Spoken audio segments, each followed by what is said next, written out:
Hello, and this is Delia again, and I'm reading The Vampire Diaries, The Awakening. I am on chapter 16, and I think this is the last chapter of The Awakening, and then it goes to the next book. Elena hurried toward Robert E. Lee, feeling as if she'd been away from it for years. Last night seemed like something from her distant childhood. Barely remembered, but she knew that today there would be consequences to face.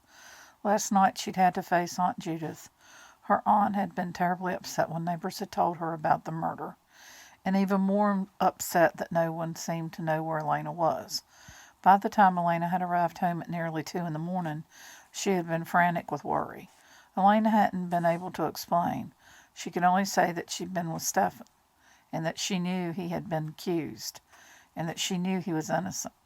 All the rest, everything else that had happened, she had to keep to herself.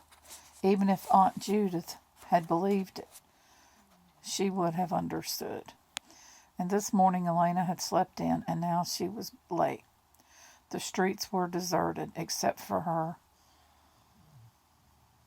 as she hurried on toward school. Overhead the sky was gray, and the wind was rising.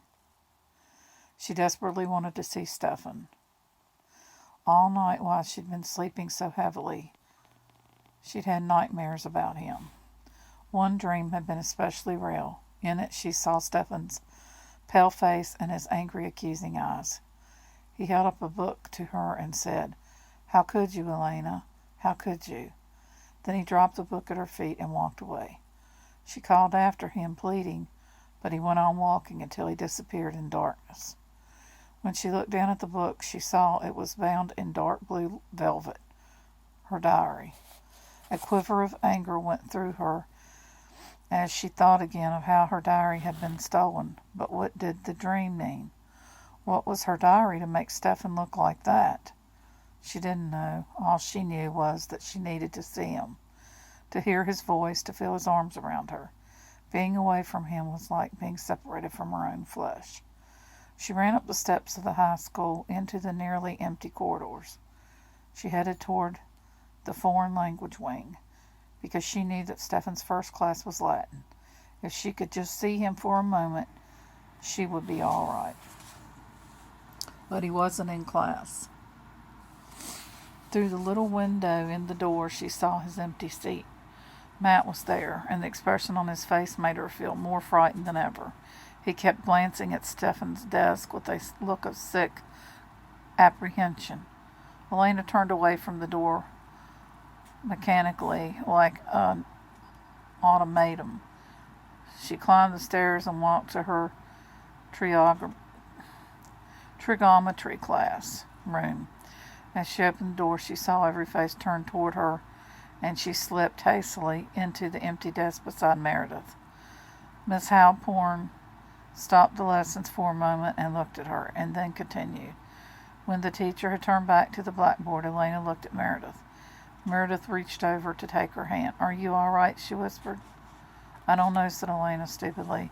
She felt as if the very air around her was smothering her, as if there were a crushing weight all around her. Meredith's fingers felt dry and hot. "Meredith, do you know what happened to Stephen?" "You mean you don't know?" Meredith's dark eyes widened, and Elena felt the weight grow even more crushing. It was like being deep, deep underwater without a pressure suit. "They haven't arrested him, have they?" she said, forcing the words out. "Elena, it's worse than that. He's disappeared."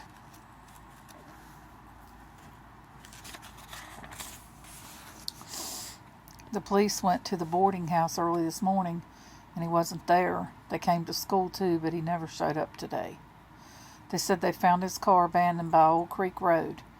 Elena, they think he's left and skipped town because he's guilty." Okay, so this will be part 1, and I'll continue.